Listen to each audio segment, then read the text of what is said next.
So I also want to read to you a piece that Bernie Sanders wrote for The Guardian. It's not unfamiliar to you. You've heard a lot of this before from Bernie Sanders, but I believe this is essentially what his main campaign message is going to be. And I believe this is how you defeat Donald Trump. You're not going to defeat Donald Trump railing against the wall. Yes, you could be against the wall, but you're not going to defeat Donald Trump on cultural issues. You're not going to defeat Donald Trump on the culture wars. You're not going to defeat Donald Trump by throwing your hands in the air and calling him the Antichrist and un-American and all those things.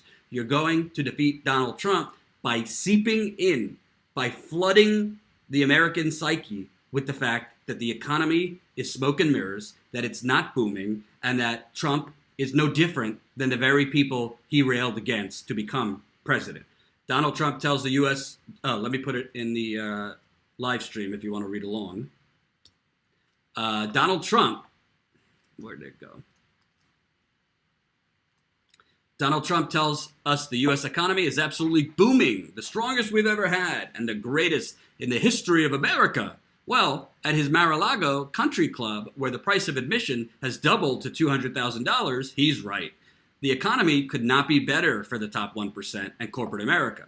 In 2017, the top 10 corporate executives in America saw their combined compensation skyrocket by over 60% from the year before, soaring to $1.85 billion. The top 25 hedge fund managers on Wall Street made over $15.3 billion in compensation in 2017, up 40% from 2016, the highest in 4 years. Incredibly, this $15.3 billion is nearly double what all 140,000 kindergarten teachers in America made last year. Not surprisingly, since Trump was elected, the 5 richest people in America have seen their wealth go up by over $100 billion, and corporations have announced over $1 trillion in stock buybacks in 2018 alone. Yes, under Trump, the economy is absolutely booming for the billionaire class and corporate America, but for the working families, the economy is not doing so great. Remember when Trump promised that his tax giveaway to the rich would put an extra $4,000 in the pockets of middle-class families?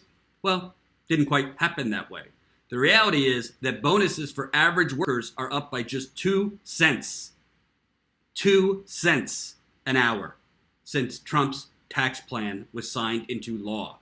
Over the past year, wages for average workers are up by 1.2%, just $9.11 a week after adjusting for inflation. Meanwhile, while the very rich get richer, millions of Americans are working longer hours for lower wages. That is the economic reality under Trump, and that's the economic reality of the past 40 years.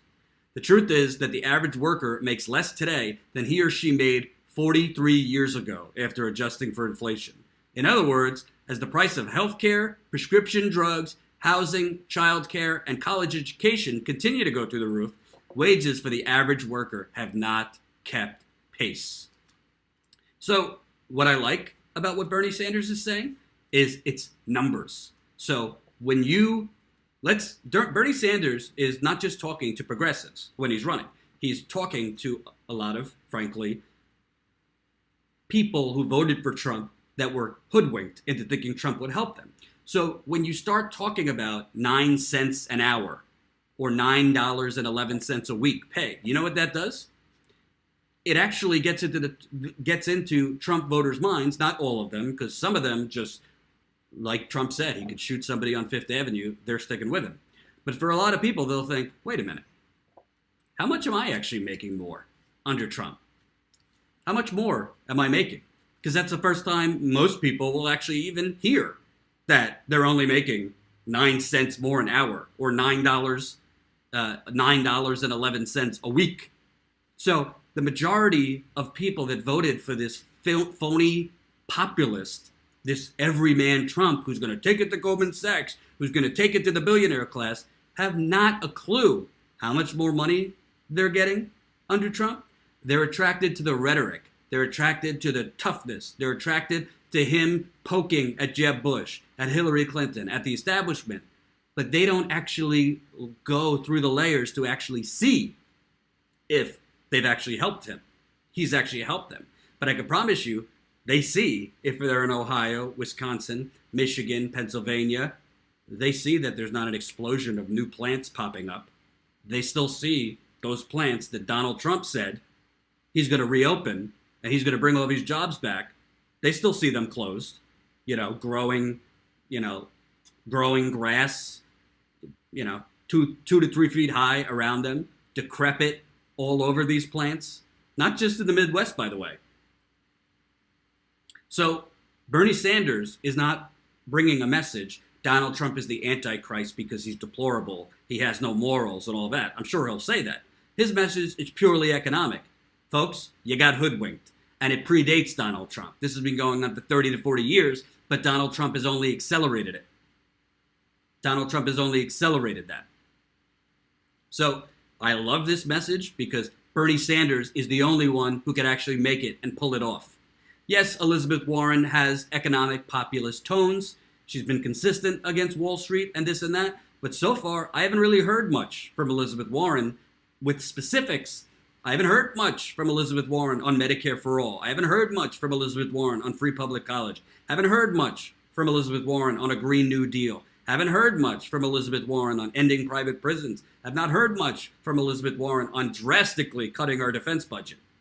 Elizabeth Warren has a narrative against Wall Street, but in terms of specifics, she's not leading with those specifics, which is a problem.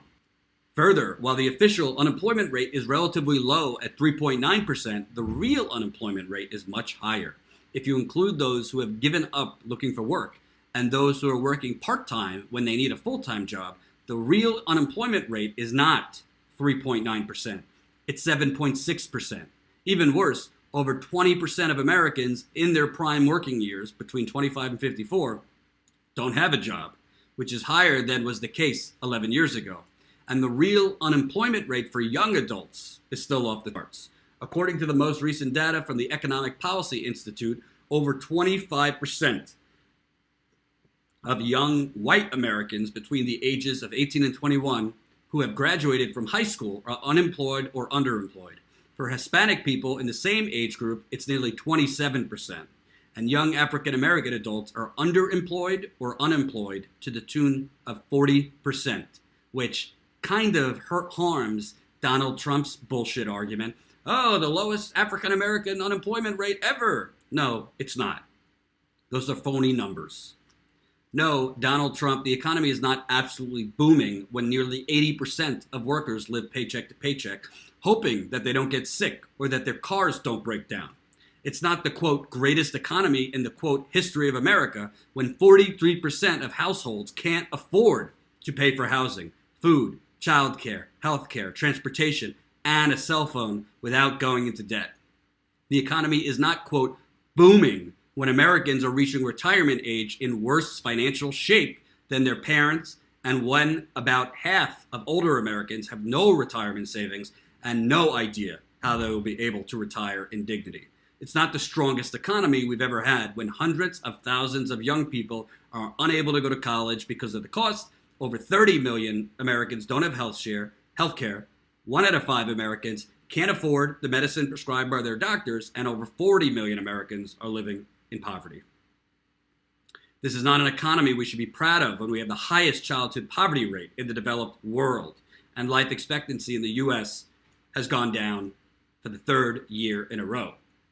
And by the way, corporate CEOs today have seen their incomes go up by 937% over the past 40 years, and now make over 360 times more than their average workers. You know what that is called, my friends? A corporate coup d'etat of a democracy.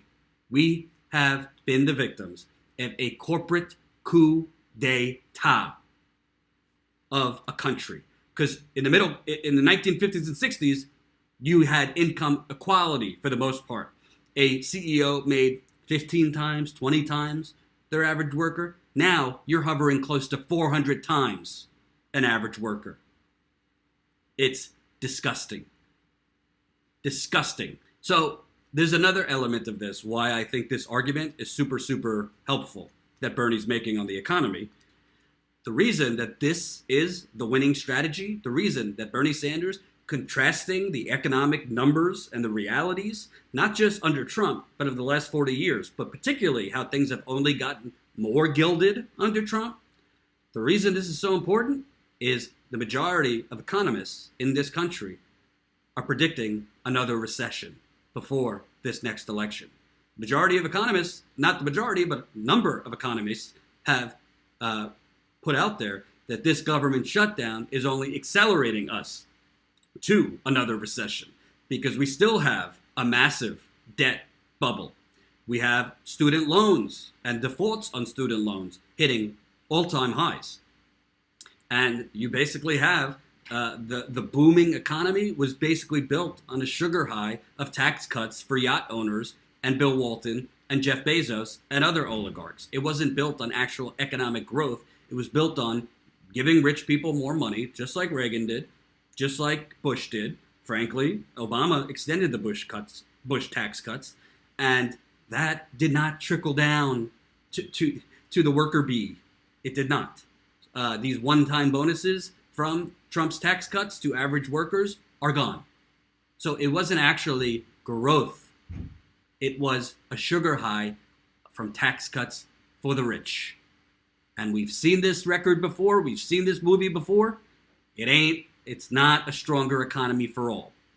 So if you have Bernie Sanders pressing these buttons on the economy, showing that it's only gotten worse under Trump, the one thing that I think he was missing from that argument in that piece was pointing out how many new plants, how many new automotive plants have come back under Donald Trump, how many new steel plants have come back from Donald Trump, how many new any type of manufacturing plants have come back under Donald Trump. The number is very, very low. And this is what he ran on. This is why people flocked to him in Michigan and Ohio and Pennsylvania and Wisconsin.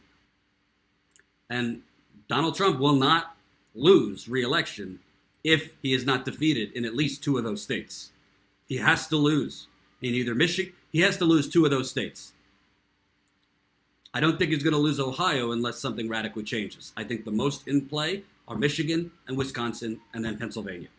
If you have a recession that is going to hit before this election, and you have an economic populist basically pointing out why we have a recession, because Trump is only extending the neoliberal / extreme conservative policies of the last 40 years, that is the recipe to defeat Donald Trump. But first he has to win the Democratic nomination. We'll see.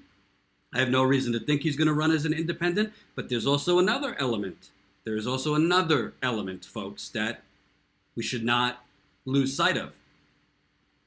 Tom Perez and the Democratic National Committee did create a new rule that says the Democratic Party can block a candidate from running as a Democrat if that candidate is not deemed in good standing with the party.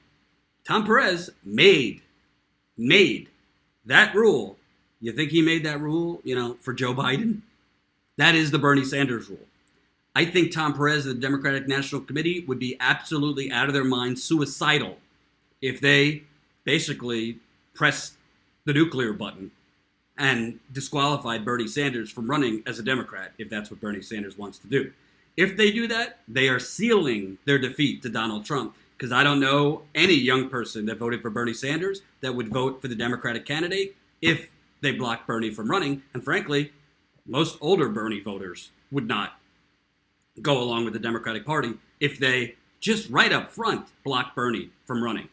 They also, it's possible that initially they let Bernie run.